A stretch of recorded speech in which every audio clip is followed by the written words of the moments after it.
Isang magandang umaga po muli sa inyong lahat. Latest weather update po tayo ngayong araw po ng Miyerkules, January 10, 2024. Pero bago tayo magpatuloy mga kaibigan, pa-like and subscribe naman po and pahit po ng notification bell para ma-update ko kayo mamaya sa mga susunod na latest weather update natin.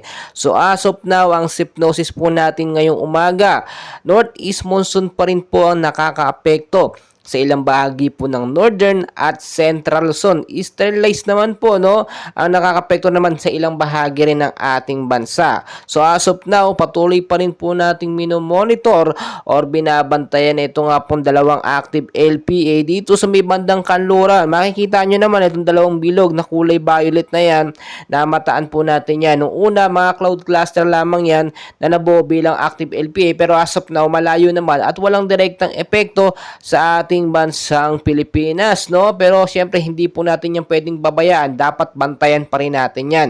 So tuloy-tuloy po tayo ngayon sa area po ng Northern Mindanao, Caraga, Davao Region at Southern Leyte, ang panahon po dyan ngayong hapon hanggang sa gabi. So yung umaga hanggang tanghali mainit, pero pagdating po ng hapon sa gabi, may mga kaulapan po tayo, maulap na panahon ng posible pong maranasan.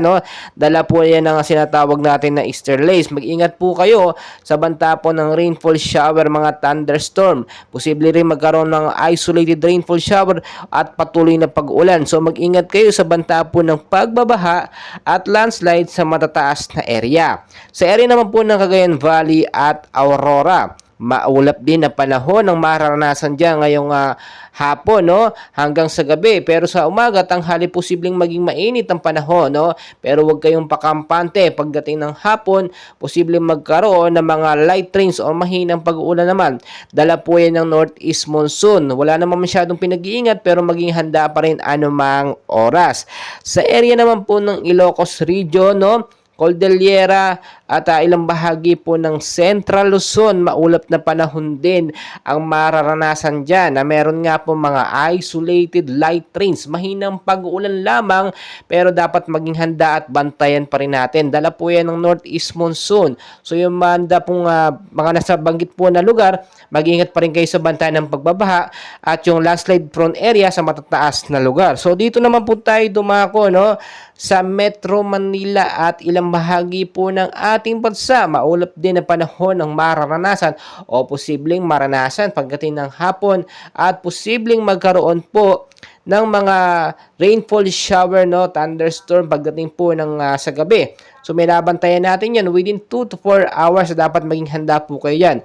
Posibleng magkaroon po ng pagbabaha sa mababang area dyan sa Metro Manila. So maging handa kayo dyan. Linisin na yung mga estero, mga kanal. Siya po nagiging main cause ng pagbabaha. Mag-ingat din po yung mga landslide prone area kapag ka nagkaroon po ng severe thunderstorm o yung malakas po na hangin yan, may kasamang pag-uulan. Tulad na aking sinasabi, mas delikado pa nga ang mga localized thunderstorm kung ikukumpara natin sa mga typhoon or mga super typhoon.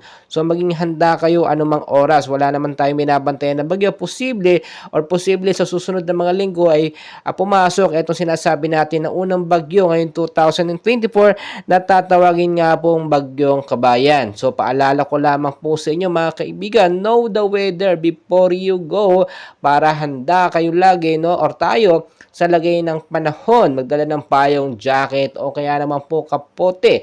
Panlaban po yan sa malakas na pag-uulan in case tayo ay talagang makaranas ng pag-uulan. Patuloy ko kayong i-update mga kaibigan, and please don't forget po to like and subscribe for more weather updates sa ating channel. Maraming salamat po sa inyong lahat.